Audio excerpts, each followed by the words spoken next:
नमस्कार दोस्तों, मैं डॉक्टर विनीता पांडे आज एक बार फिर आपके सामने उपस्थित हुई हूँ। पिछले वीडियो में हमने बात की थी कि हिंदी भाषा या हिंदी शिक्षण का जो उद्भव है, उत्पत्ति है, वो किस प्रकार से हुई और उसका विकास क्रम जो था वो किस प्रकार से था और वर्तमान में उसकी क्या स्थिति थी। आज हम बात करने वाले हैं कि हिंदी की विविध बोलियों का सामान्य परिचय क्या है, या हिंदी की पूर्वी और पश्चिमी बोलियां, दो भागों में हिंदी को बांटा गया है। तो इनका जो परिचय है वो किस प्रकार से है, इनका क्या महत्व है, और इस प्रकार से हिंदी से संबंधित प्रश्न जो है वो आपके वर्ग 1, 2, 3 के हिंदी के पेपर में, या अभी आपका वर्ग 3 का जो परीक्षा होने वाली है और CTET का एग्ज़ाम होता है। नॉर्मली बहुत तरह के जो भी आपके कॉम्पिटिटिव एग्ज़ाम होते हैं उनमें हिंदी से रिलेटेड प्रश्न पूछे जाते हैं। तो सभी प्रतियोगी परीक्षाओं के लिए मैं आपको बता रही हूँ, आप उसको ध्यान से समझें, क्योंकि यदि आपके बेसिक कॉन्सेप्ट क्लियर होते हैं तो आप किसी भी चीज़ का उत्तर बहुत अच्छे से दे पाते हैं। तो आइए हम जानते हैं कि क्षेत्रीय आधार पर अगर हम देखें तो हिंदी के दो बड़े वर्ग बनाए गए थे, जिसमें पहला था आपका पश्चिमी हिंदी। पश्चिमी हिंदी में आपकी हिंदी की 5 मुख्य बोलियां ली गई, जिनमें पहला आया खड़ी बोली, दूसरा बांगरू, तीसरा आपका आया आपकी ब्रजभाषा, चौथा कन्नौजी और पांचवी बुंदेली। तो खड़ी बोली वास्तव में क्या है? दिल्ली और उसके पूर्व और उत्तर पूर्व के समीप के जो ज़िले हैं वहाँ पर खड़ी बोली बोली जाती थी, और ये मुसलमान हिंदी या हिंदवी इसको कहते थे। इसको अधिकांश लोग जो है वो मुस्लिम लोग यूज़ करते थे, और हिंदू कवि और कई मुसलमान कवि भी ब्रजभाषा में जब कविता लिखते थे तो उसमें खड़ी बोली का प्रयोग करते थे।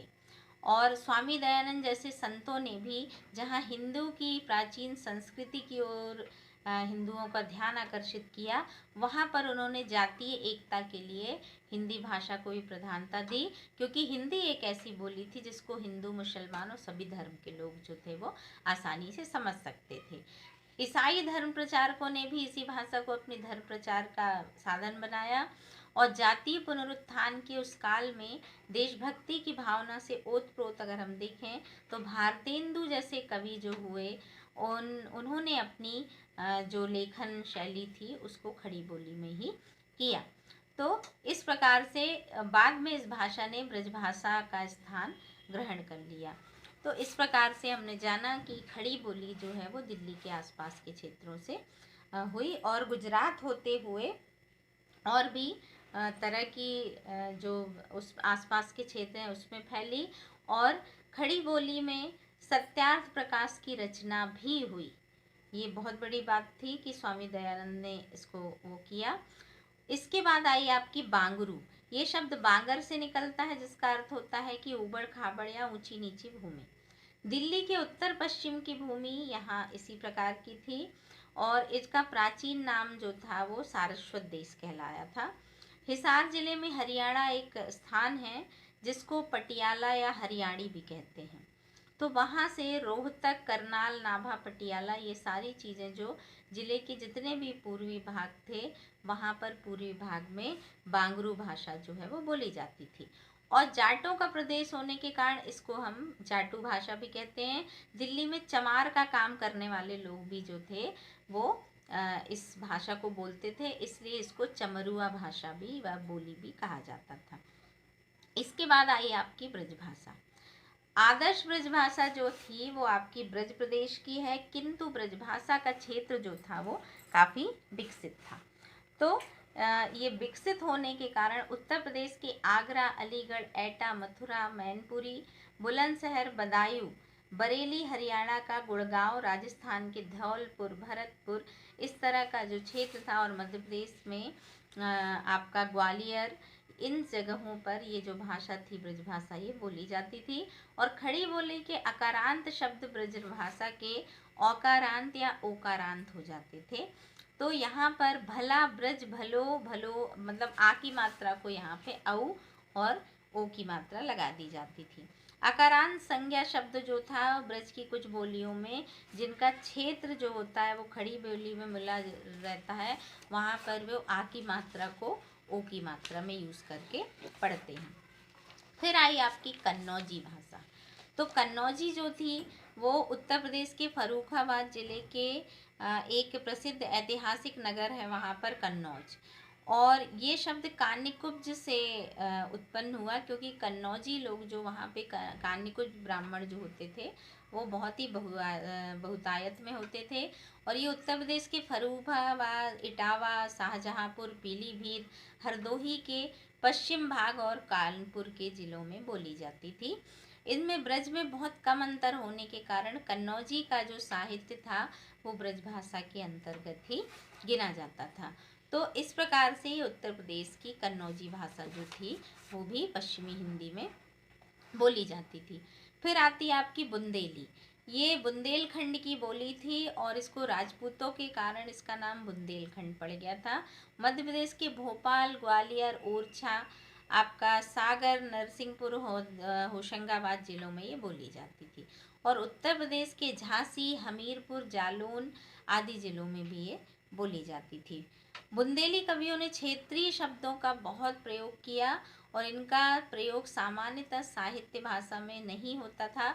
फिर भी केशव दास ने अपनी रचनाओं में इस प्रकार के शब्द का प्रयोग किया जो बुंदेली की उपबोलियां बन गई। और उपबोलियों में अगर हम देखें तो यहाँ पर राठौरी, लौघंती, बनाफरी आदि जो हैं वो आपकी बुंदेली की उपबोलियां के रूप में मानी जाती हैं। और ब्रज का ए और औ बुंदेली में ए और ओ हो जाते हैं। तो यहाँ पर और को और, जैसा को जैसो कहा जाता है। तो इस प्रकार से ये बुंदेली भाषा का परिचय दिया हमने। अब इसके बाद आई आपकी पूर्वी हिंदी। पूर्वी हिंदी जो थी वो वास्तव में 3 प्रमुख इसमें बोलियां आई, जिसमें एक अवधी, दूसरा बघेली, तीसरा छत्तीसगढ़ी। अवध प्रांत के आधार पर ही इसका नामकरण हुआ और ये अयोध्या नगर था, इसी के आधार पर नाम हुआ। गंगा के दक्षिण में फतेहपुर, इलाहाबाद, बांदा, मिर्जापुर जिलों के आसपास ये बोली जाती थी। और इसकी संख्या जो बोलने वालों की थी वो लगभग 2 करोड़ से अधिक थी। अवध के पश्चिमी भाग में उन्नावा, फतेहपुर, इन जिलों में इस भाषा को बैसवाड़ी भी कहा जाता था। तो बैसवाड़ी मूल अवधि से ही कर्णकटु है निकली है। तो इसके साहित्य में यदि हम देखें तो प्रेमाख्यानकार जायसी तथा श्री रामचरितमानस की रचयिता तुलसीदास ने इसको अमृतत्व प्रदान किया है और अपनी रचनाएं उन्होंने अवधि में ही लिखी हैं। फिर आती है आपकी बघेली। ये बघेलखंड की भाषा थी जिसका नामकरण बघेली राजपूत होने के कारण हुआ और रीवा बघेलखंड का केंद्र था। ये पश्चिमी बांदा तथा मध्य प्रदेश के दमोह, जबलपुर, मंडला और बालाघाट के जिलों में बोली जाती थी। तो इसे अवधि की ही एक बोली माना जाता है। फिर आया आपका छत्तीसगढ़ी। तो ये छत्तीसगढ़ी की बोली है, किंतु कुछ भागों में से खलोटी या लारिया भी कहते हैं। ये जबलपुर से लेके छोटा नागपुर तक और उत्तर में रीवा से लेके दक्षिण में बस्तर तक बोली जाती है। इसकी कई क्षेत्रीय बोलियां भी हो गई और इसको पूर्व में अगर हम देखें तो मुंडा, उड़िया, दक्षिण में दक्षिण पश्चिम मराठी और पश्चिम में बघेली और बुंदेली से घिरी हुई इसको पाया जाता है। और इसके अतिरिक्त अगर हम देखते हैं तो बिहारी हिंदी में आपकी भोजपुरी, मगही और मैथिली ये भी पूर्वी हिंदी के अंतर्गत ही मानी जाती है। तो इस प्रकार से हमने देखा कि हिंदी जो है वो मुख्य रूप से पूर्वी हिंदी और पश्चिमी हिंदी के विविध बोलियां जो थी वो 2 प्रकार से पाई गई और उसके अंतर्गत ये कितनी बोलियां आई मैंने आपको सब कुछ बताया है। तो आशा है कि आपको ये समझ में आई होंगी और इसके बारे में आप बहुत अच्छे से लिख पाए होंगे। तो आज के लिए बस इतना ही। आप मेरे इस वीडियो को लाइक करें, शेयर करें और सब्सक्राइब करें। धन्यवाद।